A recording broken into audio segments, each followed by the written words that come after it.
ውድ የኢትዮጵያ ቤተሰቦች እንደምናችሁ። ዛሬ እንደምታውቁት ቀኑ ቅዳሜ ነው። ቅዳሜ ደግሞ በኢትዮጵያ ቤተሰቦች ዘንድ በጣም በጉጉት የምንጠብቀው ቀን ነው። ምክንያቱም በጎ አድራጎት የምንሰራበት፣ አንዳችን ከሌላው ጋር ተገናኝተን የተለያዩ ጉዳዮችን የምንወያይበት፣ ስለ ኢንቨስትመንት፣ ስለ በጎ አድራጎት፣ ስለ መጽሐፍ ማንበብ፣ እንደዚሁም የተለያዩ ኮንሰልተንሲ ስራዎች፣ ስለ ስኮላርሺፕ የምንነጋገርበት ቀን ነው ማለት ነው እና ዛሬ ደግሞ ለየት የሚያደርገው አንድ አሪፍ ስልጠና የጀመርን ያለ ነው።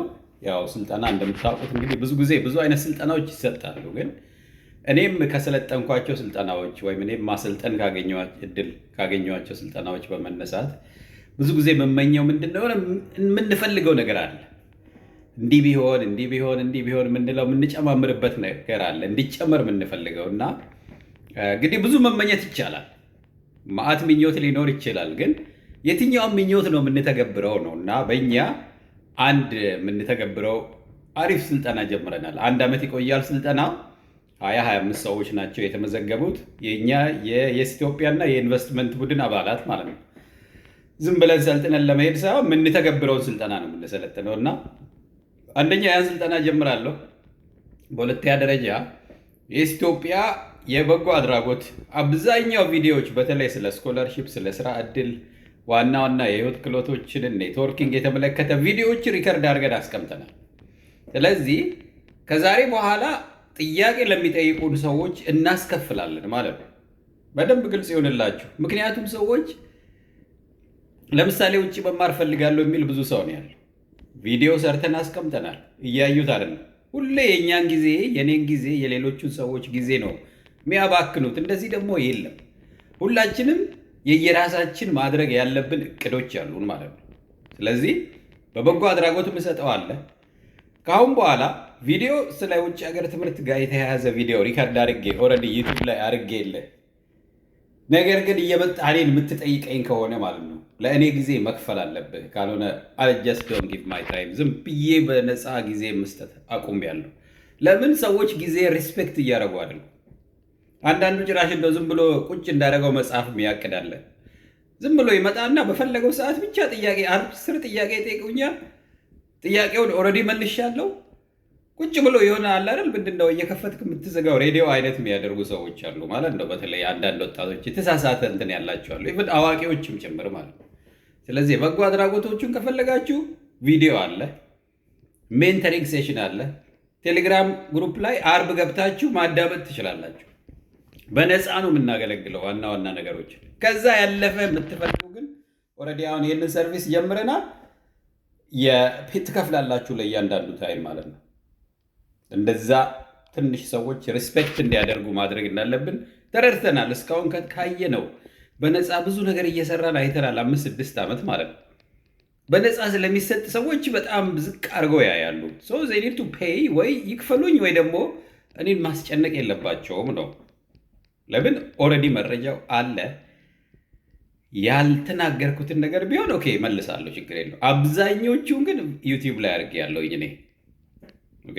እና ይሄንን ሁለተኛ በጎ አድራጎት የጀመራችሁ በየአካባቢ ያላችሁ ወጣቶች አሉ። ጀመር አድርጋችሁ ትታችሁ ከዛ ሪኮመንዴሽን ሌተር የምትጠይቁ ምናምን፣ እንደዚህ አይነት ነገርም መቆም አለበት። ካስፈለገ ስልጠና ውሰዱ። የማታዘልቁትን ነገር አትጀምሩ ነው። የሆነች ነገር ነካ አድርገህ ትተህ ከዛ በኋላ መጥተህ እባክህ ሪኮመንዴሽን ሌተር ጻፍልኝ። መጥፎ ሪኮመንዴሽን ነው ልጽፍ የምችለው እንደዛ አይነትን ሰው ማለት ነው። ትንሽ ነካ አድርጎ የሚያቆም ሰው ምን አይነት ጥሩ ሪኮመንዴሽን ነው የምትጽፍለት?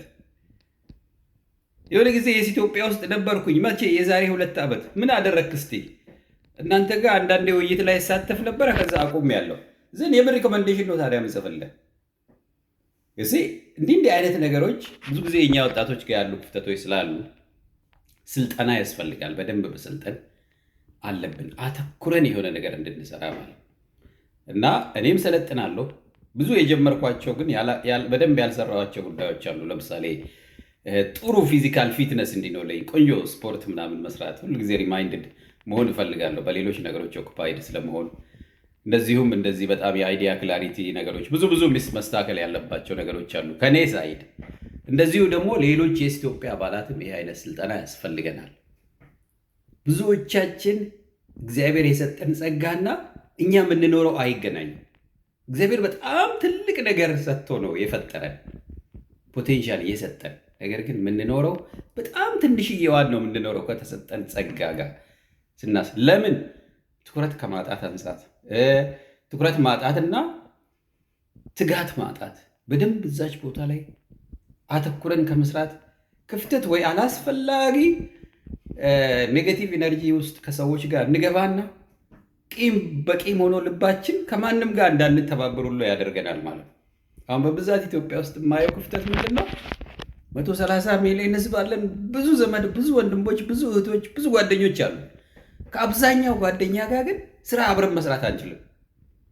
ምንድን ነው ብለህ ጠጋ ብለህ ብታይ ዙሪያችንን የተለያየ አይነት በቃ ጉራንጉር ይበዛዋል ማለት ነው። ኮተት ነገር ምናምን፣ ይሄ በቃ አንዱ አንዱን በተለያየ መንገድ አድምቷል።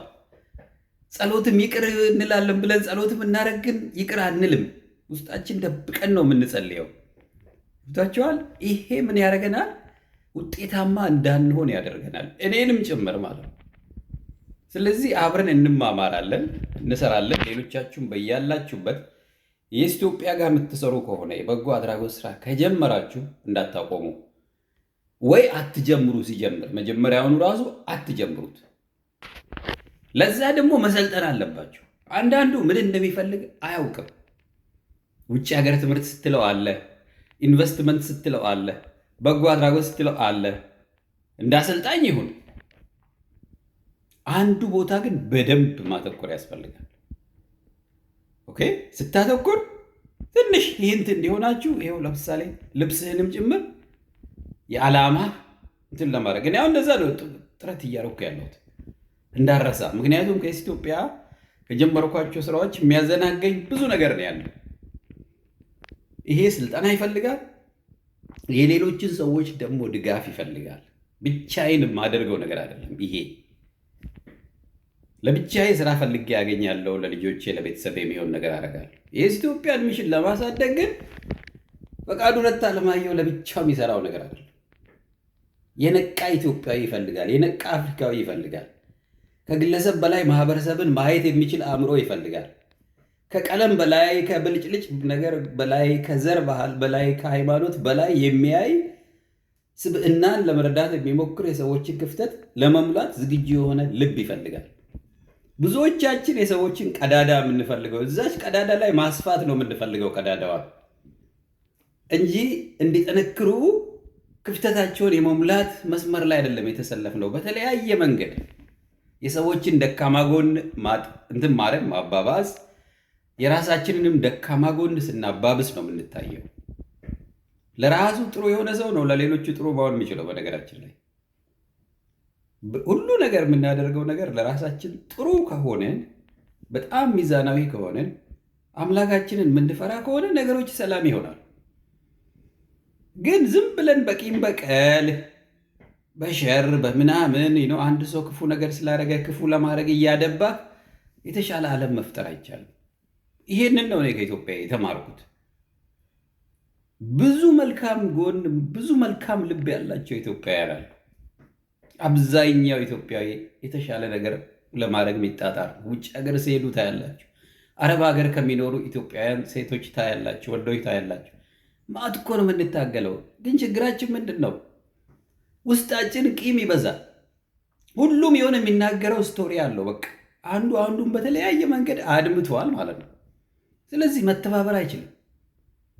የራሱንም አቅም አውጥቶ በትክክል አይጠቀምም፣ ያባክናል ጊዜውን ማለት ነው። ሀብቱ በኢንቨስትመንት እናያለን፣ በበጎ አድራጎት እናያለን፣ በጓደኝነት እናያለን። በዘመዶቻችን ውስጥ ብዙ የምናየው ስቶሪ አለ። ይህ አይነት ዘመናዊ ባርነት ወይም ዘመናዊ አላዋቂነት በስልጠናና በመቀራረብ አብሮ በመስራት ነው የሚፈታው። እባካችሁ የኢትዮጵያ ስራ ውስጥ ግቡ፣ በበጎ አድራጎት ስራ ስሩ፣ ኢንቨስትመንት ላይም ተሳተፉ። እርስ በርስም ከጓደኞቻችሁ ጋር ስሩ። ውስጥ ታዩታላችሁ። ብዙ አቅም አለ በጓደኞች፣ በቤተሰብ፣ በዘመድ፣ በዙሪያ፣ በትምህርት ቤት፣ በአካባቢ ውስጥ፣ በቤተ ክርስቲያን፣ በመስጊድ። ግን ለሸር ዓላማ ነው አብዛኛው የሚውለው። መስተካከል አለበት። ጸሎታችን ከልባችን መሆን አለበት፣ የምንተገብረው መሆን አለበት። ዝም ብሎ ለሚዲያና ለመታየት መሆን የለበትም ነው።